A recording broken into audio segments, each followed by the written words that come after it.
तो hello friends, आज की ये वीडियो बहुत ही ज़्यादा धमाकेदार होने वाली है क्योंकि आज की इस वीडियो में बात करने वाले हैं सितारों के बारे में। तो जब भी आप रात को आसमान की तरफ देखते हैं तो आपको क्या नज़र आता है? ऑफ कोर्स लाखों करोड़ों की तादाद में सितारे। क्या आपने कभी ये सोचा कि ये सितारे आसमान पर किस तरह चमकते हैं या ये सितारे वजूद में किस तरह आते हैं? मुझे ये यकीन है कि आपके जहन में कभी न कभी ये ख्याल ज़रूर आया होगा कि ये सितारे दिन के वक्त हमें नज़र क्यों नहीं आते, दिन के वक्त ये कहाँ चले जाते हैं। तो आइए ये सब हम जानते हैं आज की इस वीडियो में। दरअसल सितारे हमारी मिल्की वे का एक अहम हिस्सा हैं। अगर आपको मिल्की वे का नहीं पता तो हमें कमेंट करें, हम उस पर भी वीडियो बना देंगे। सितारे के वजूद में आने का अमल कुछ इस तरह से शुरू होता है कि स्पेस के अंदर हाइड्रोजन गैस और डस्ट का एक बहुत बड़ा बादल बनता है जिसे नेब्यूला कहते हैं। अब जो सितारे हैं वो इस नेब्यूला के अंदर वजूद में आते हैं। ये जो बादल है वो अपनी ग्रेविटेशनल फोर्स और प्रेशर की वजह से दबना और सिकुड़ना शुरू हो जाता है और इसी ग्रेविटेशनल फोर्स और प्रेशर की वजह से इस बादल की अंदरूनी और बैरूनी सतह गर्म होना शुरू हो जाती है।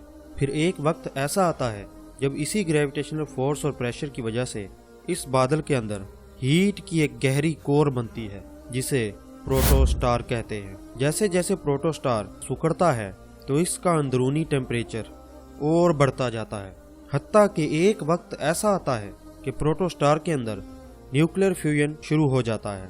ये वो वक्त होता है जब हाइड्रोजन एटम मिलकर हीलियम बनाते हैं और इस अमल के दौरान बहुत ज़्यादा एनर्जी खारिज होती है। इसी एनर्जी की वजह से सितारे हमें चमकते हुए नजर आते हैं। ये किसी भी सितारे का सबसे लंबा वक्त होता है। जब तक वो सितारा चमकता है, सितारा अपनी कोर के अंदर मौजूद हाइड्रोजन फ्यूल की वजह से चमकता है। एक सितारा इस फ्यूल की वजह से हजारों, लाखों और करोड़ों सालों तक चमकता है जब तक कि इसका ये फ्यूल खत्म ना हो जाए।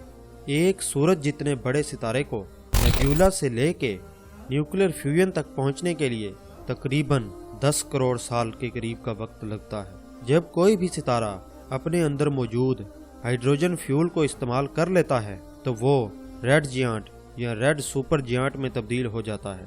जिन सितारों का मास कम होता है वो रेड जियांट और जिनका मास ज़्यादा होता है वो रेड सुपर जियांट बन जाते हैं। हमारा जो सूरज है वो एक रेड जियांट है क्योंकि वो लो मास स्टार है। रेड जियांट के बाद एक स्टार प्लैनेटरी नेब्यूला में तब्दील हो जाता है। प्लैनेटरी नेब्यूला किसी भी डाइंग स्टार की बैरूनी सतह पर बनने वाला एक खूबसूरत कॉस्मिक क्लाउड है जो कि गैस और डस्ट पर मुश्तमिल होता है। जबकि जो रेड सुपर जियांट है वो एक सुपरनोवा में तब्दील हो जाता है। सुपरनोवा एक बहुत बड़ा धमाका है जो किसी भी ज़्यादा मास रखने वाले सितारे की ज़िंदगी के इख्तिताम पर होता है। इस धमाके के नतीजे में बहुत ज़्यादा एनर्जी निकलती है जो कि एक पूरी गैलेक्सी को रोशन कर देती है और इसी सुपरनोवा से पैदा होने वाली शॉक वेव्स नए प्लैनेट्स और स्टार्स के बनने के अमल को शुरू कर देती है और यही सुपरनोवा आगे चल के एक न्यूट्रॉन स्टार या ब्लैक होल में तब्दील हो जाता है। जबकि जो प्लैनेटरी नेब्यूला है वो एक वाइट ड्वार्फ में तब्दील हो जाता है जो कि किसी भी सितारे की एक्सपोज्ड कोर होती है। जबकि जो न्यूट्रॉन स्टार है वो सुपरनोवा के बाद वजूद में आने वाला स्टार है और जो ब्लैक होल है वो स्पेस के अंदर एक ऐसी जगह बन जाती है जिसकी ग्रेविटी इतनी ज़्यादा होती है कि उसके अंदर लाइट भी नहीं जा सकती। साइंसदानों का ये भी मानना है कि जब कोई स्टार ब्लैक होल के करीब आता है तो वो अपनी हाई ग्रेविटेशनल फोर्स की वजह से उस स्टार को अपनी तरफ खींचता है और निगल जाता है। और कुछ साइंसदानों का ये भी मानना है कि ब्लैक होल दूसरी दुनिया में जाने का रास्ता भी हो सकता है जो कि एक मिथ है क्योंकि हम इंसानों की टेक्नोलॉजी अभी उस लेवल तक नहीं पहुंच सकी। लेकिन हो सकता है कि फ्यूचर में हम इस काबिल हो जाएं कि ब्लैक होल की रियलिटी को जान सकें। और जो भी बातें हमने आपको ब्लैक होल के बारे में बताई हैं वो सब साइंसदानों की क्या सराहियाँ या मिथ्स हैं क्योंकि जो हमारी ज़मीन के करीब तरीन ब्लैक होल मौजूद है उसका नाम गैया BH1 है जो कि زمین سے 1600 لائٹ ایئرز کے فاصلے پر موجود ہے، اور باقی جو باتیں ہیں اس کا بھی ابھی تک کوئی ثبوت نہیں۔ واللہ عالم۔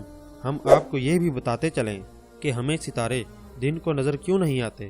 اس کی وجہ یہ ہے کہ ستارے ہماری زمین سے کئی لائٹ ایئرز کے فاصلے پر موجود ہیں، جبکہ زمین کے قریب ترین جو ستارہ ہے وہ سورج ہے، جو کہ زمین سے 15 کروڑ کلومیٹر کے فاصلے پر موجود ہے، جس کی روشنی کی وجہ سے دن کے وقت ہم لائٹ ایئرز کے فاصلے پر موجود ستاروں کو نہیں دیکھ سکتے، لیکن رات کے وقت وہ سب ستارے ہمیں نظر آتے ہیں۔